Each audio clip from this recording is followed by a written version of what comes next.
আমরা যা স্বাভাবিক ধরে নেই তা কারো কাছে স্বপ্ন। Hello and welcome back to pop stories.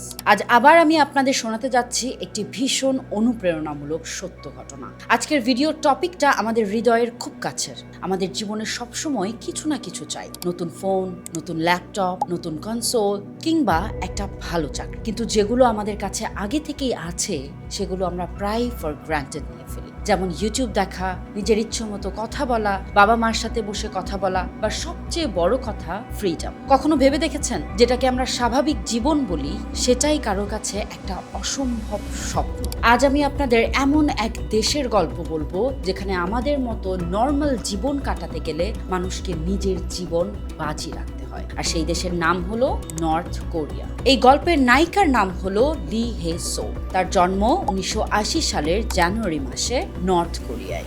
লি একটি সম্পূর্ণ পরিবারে বড় হয়েছিল। তার বাবা ছিলেন নর্থ কোরিয়ান আর্মির একজন সৈনিক, আর মা ছিলেন গৃহিণী, আর ছিল একটি ছোট্ট ভাই। পরিবার ছিল তার পুরো পৃথিবী। ছোটবেলা থেকেই লি বিশ্বাস করত নর্থ কোরিয়াই পৃথিবীর সেরা দেশ। স্কুলে তাকে শেখানো হতো দেশাত্মবোধক গান, যেখানে বলা হতো নর্থ কোরিয়ার মানুষদের বাইরের দুনিয়ার কোনো দরকার নেই। এই কথাগুলো ছোট ছোট বাচ্চাদের মনের গভীরে ঢুকে দেওয়া হতো। লির শৈশব ছিল সুন্দর। তার পরিবার আর্থিকভাবে মোটামুটি স্থিতিশীল ছিল, সবকিছু ঠিকঠাক ছিল। কিন্তু সব বদলে যায় 1990-এর দশকে। 1990-এর দশকে নর্থ কোরিয়া ভয়ঙ্কর এক দুর্ভিক্ষের মধ্যে পড়ে। এর পেছনে রাজনৈতিক কারণ ছিল, আর সঙ্গে ছিল বড় প্রাকৃতিক দুর্যোগ। সবচেয়ে ভয়ঙ্কর ব্যাপার ছিল সরকার সাধারণ মানুষের খাবারের দিকে তাকায়নি। সব খাবার জমা হচ্ছিল আর্মি আর এলিটদের জন্য। মানুষ বাঁচার জন্য ঘাস, পাতা, গাছের ছাল খেতে শুরু করে। এমনকি বেঁচে থাকার তাগিদে মৃত মানুষদের দেহ পর্যন্ত খাওয়ার ঘটনাও ঘটেছিল।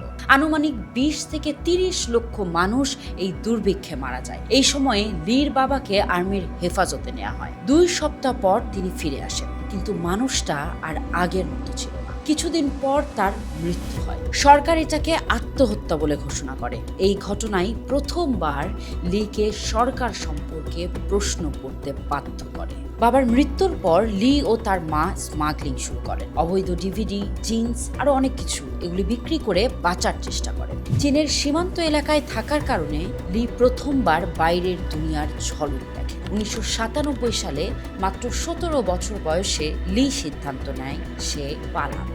এক শীতের রাতে বরফে জমে যাওয়া নদী পেরিয়ে সে চীনে ঢুকে পড়ে। কিন্তু চীনে জীবন মোটেও সহজ ছিল না। সে ছিল একজন ইলিগাল রিফিউজি। যদি ধরা পড়ে তাকে ফেরত পাঠাতে হবে নর্থ কোরিয়ায়, যার মানে টর্চার বা মৃত্যু। নতুন নাম, ভুয়া পরিচয় নিয়ে সে বছরের পর বছর লুকিয়ে বেঁচে থাকে। দীর্ঘ 10 বছর সংগ্রামের পর লি অবশেষে সাউথ কোরিয়া পৌঁছায়। কিন্তু এখানেই গল্প শেষ নয়। সে নিজের জীবন ঝুঁকিতে ফেলে মা আর ভাইকে উদ্ধার করে। অসংখ্য বিপদ, গ্রেফতার, ঘুষ, দৌড়ঝাঁপের পর শেষ পর্যন্ত তার পরিবারও সাউথ কোরিয়ায় নিরাপদে পৌঁছে যায়। আজ লি একজন অ্যাক্টিভিস্ট। সে বই লিখেছে দ্য গার্ল উইথ 7 নেমস এবং বিশ্বকে জানাচ্ছে নর্থ কোরিয়ার অন্ধকার সত্য।